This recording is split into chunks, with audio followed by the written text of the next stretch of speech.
Assalamualaikum warahmatullahi wabarakatuh. Perkenalkan, nama saya Rinda Kamelia dari Prodi D3 Keperawatan, Akademi Kesehatan Mursida. Di sini saya akan menjelaskan proposal karya tulis ilmiah saya dengan judul Pengaruh Smartphone Addiction terhadap Kualitas Tidur Remaja di SMP Negeri 1 Sempu. Yang pertama, latar belakang. Pemakaian smartphone yang tidak terkontrol dapat memberikan dampak terganggunya kualitas tidur. Kualitas tidur yang buruk dapat mengakibatkan berbagai gangguan. Remaja yang mengalami gangguan tidur rentan mengalami kecelakaan, masalah kesehatan, masalah emosional, gangguan memori, dan sulit berkonsentrasi, serta beresiko mengalami obesitas. Pengguna smartphone di dunia sebanyak 3,60 miliar. Menurut Asosiasi Penyelenggara Jasa Internet Indonesia, pada tahun 2020 menunjukkan hasil 95,4% pengguna smartphone dengan penggunaan internet sebesar 73,7%, atau setara 197,7 juta pengguna. Pengguna internet di Jawa Timur sebanyak 23,4 juta orang. Sedangkan di Banyuwangi terdapat 800.000 pengguna internet dengan 784.000 pengguna aktif. Pemakaian smartphone dalam jangka waktu yang lama menyebabkan remaja memerlukan sekitar 60 menit lebih lama untuk tertidur daripada waktu biasanya. Smartphone memaparkan sinar blue light yang dapat menghambat sekresi melatonin, sehingga dapat membuat individu menunda rasa tidur, serta mengganggu ritme sirkadian tubuh. Gangguan tidur pada remaja menyebabkan gangguan kognitif, konsentrasi, gangguan mood, mempengaruhi fungsi otak, menimbulkan penyakit kronis seperti penyakit jantung, hipertensi, anemia kronis, dan diabetes. Tujuan penelitian. Yang pertama, tujuan umum. Menganalisa pengaruh smartphone addiction terhadap kualitas tidur remaja. Lalu pada tujuan khusus, yang pertama, mengidentifikasi smartphone addiction pada remaja. Lalu mengidentifikasi kualitas tidur pada remaja. Dan yang terakhir, menganalisis pengaruh smartphone addiction terhadap kualitas tidur pada remaja. Yang pertama adalah pengertian tidur.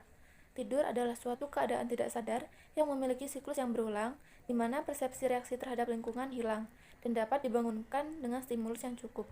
Pada mekanisme tidur, tidur diatur oleh irama sirkadian. Irama ini dipengaruhi oleh lingkungan, terutama cahaya. Contohnya pada produksi hormon melatonin, hormon ini berperan dalam mengatur pola tidur dan kualitas tidur. Pada kondisi gelap, produksi melatonin meningkat, sehingga akan terjadi peningkatan tidur. Dan sebaliknya, pada kondisi yang terang, maka produksi melatonin menurun, sehingga seseorang akan terjaga. Tahap tidur. Tidur dibagi menjadi dua tahap. Yang pertama adalah non-REM atau non-rapid eye movement. Tahap ini berkisar 70-80% dari total tidur secara keseluruhan. Pada tahap ini terjadi penurunan fungsi fisiologis tubuh, di mana semua proses metabolisme dan kerja otot melambat. Tahap ini terbagi menjadi 4, tahap 1 non-REM, tahap 2 non-REM, tahap 3 non-REM, dan tahap 4 non-REM. Yang kedua adalah tahap REM atau Rapid Eye Movement. Pada tahap ini ditandai dengan adanya gerakan bola mata yang cepat, tonus otot yang sangat rendah, sekresi lambung meningkat, nadi dan pernafasan seringkali tidak teratur, sulit dibangunkan atau justru dapat bangun secara tiba-tiba. Selanjutnya adalah siklus tidur. Selama tidur, normalnya individu mengalami 4-6 kali siklus dalam waktu 7-8 jam. Sebagian besar pada fase non-REM dan berakhir dengan fase REM. Tahap 1 non-REM 1-3 berlangsung selama 30 menit. Dilanjutkan pada tahap 4 yang berlangsung selama kurang lebih 20 menit. Setelah itu akan dilanjutkan tahap 1 REM yang berlangsung selama 10 menit. Kebutuhan dan pola tidur normal. Seperti tabel, bisa dilihat pada masa remaja membutuhkan waktu 8,5 jam per hari. Yang selanjutnya, kualitas tidur.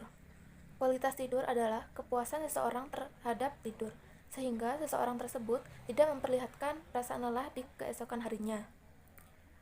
Ada faktor yang mempengaruhi kualitas tidur seseorang. Bisa dari faktor penyakit, lingkungan, motivasi, kelelahan, kecemasan, alkohol, dan obat-obatan. Adapun dampak dari terganggunya kualitas tidur, yang pertama adalah rasa kantuk yang berat, dampak pada aspek psikologis, irritability, kurang motivasi, cemas, dan sindrom depresi, penurunan fungsi kognitif. Yang selanjutnya adalah konsep kecanduan smartphone. Yang pertama adalah pengertian smartphone.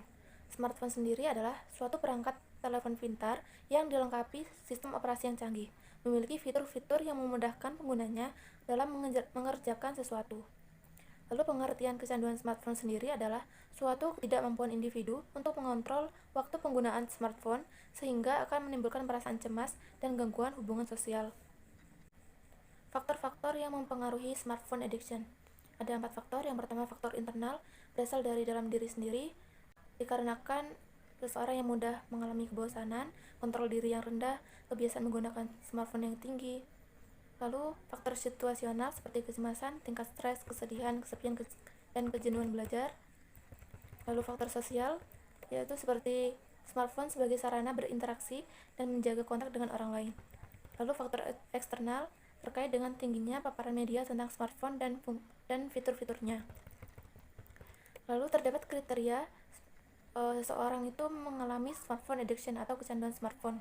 Yang pertama adalah daily life disturbance, mencakup tidak mengerjakan pekerjaan yang telah direncanakan, sulit berkonsentrasi dalam kelas, menderita sakit kepala ringan, dan lain-lain. Lalu yang selanjutnya adalah positive anticipation. Individu yang mengalami kecanduan smartphone akan memiliki perasaan bersemangat dalam menggunakan smartphone dan menjadikan smartphone sebagai sarana untuk menghilangkan stres. Lalu withdrawal, yaitu individu yang mengalami kecanduan smartphone akan memiliki perasaan bersemangat dalam menggunakan smartphone. Cyberspace oriented relationship, individu dengan kecanduan smartphone akan merasa bahwa dirinya memiliki hubungan yang lebih erat dengan jaring pertemanan yang terdapat di media sosial daripada di kehidupan nyata. Lalu overuse atau penggunaan berlebihan, yaitu individu akan menunjukkan penggunaan berlebihan terhadap smartphone yang dimilikinya. Lalu yang terakhir adalah tolerance, atau individu yang kecanduan smartphone akan menunjukkan kegagalan dalam mengendalikan diri terhadap penggunaan smartphone. Lalu dampak kecanduan smartphone, yang pertama adalah konsumtif. Pengguna smartphone harus mengeluarkan biaya lebih banyak untuk menggunakan fasilitas yang ada pada smartphone. Lalu pada sisi psikologis, seseorang yang kecanduan akan merasa gelisah atau tidak nyaman ketika tidak membawa atau menggunakan smartphone. Lalu pada dampak fisiknya, terjadi gangguan tidur atau pola tidur yang berubah sehingga terjadi penurunan kekebalan tubuh yang menyebabkan seseorang mudah terkena penyakit. Lalu relasi sosial, berkurangnya kontak langsung dengan orang lain karena seseorang itu terlalu fokus dengan smartphone yang dimilikinya. Lalu pada bidang akademis, berkurangnya produktivitas ketika mengerjakan sesuatu sehingga mengganggu akademis atau pekerjaan. Lalu pada bidang hukum, perasaan ingin menggunakan smartphone yang tidak terkontrol, misalnya saat mengemudi, dapat membahayakan bagi diri sendiri dan pengendara lain. Yang selanjutnya adalah bab 3, metodologi penelitian. Yang pertama adalah desain penelitian. Penelitian ini menggunakan analitik korelatif dengan menggunakan pendekatan kuantitatif, yaitu menjelaskan tentang pengaruh smartphone addiction terhadap kualitas tidur remaja yang menggunakan rancangan cross-sectional. Populasi penelitian ini adalah siswa kelas 9 SMP Negeri 1 Sempu Banyuwangi. Sampel dalam penelitian ini menggunakan purpose sampling pada responden yang memenuhi kriteria inklusi. Lokasi dan waktu penelitian. Lokasi penelitian ini dilakukan di SMP Negeri 1 Sempu. Dan penelitian ini dilakukan pada bulan April sampai Mei 2021. Variabel penelitian. Pada variabel bebas yaitu kecanduan smartphone dan variabel terikat yaitu kualitas. Yang pertama, alat dan bahan penelitian. Instrumen yang digunakan untuk memperoleh data dalam penelitian menggunakan kuesioner.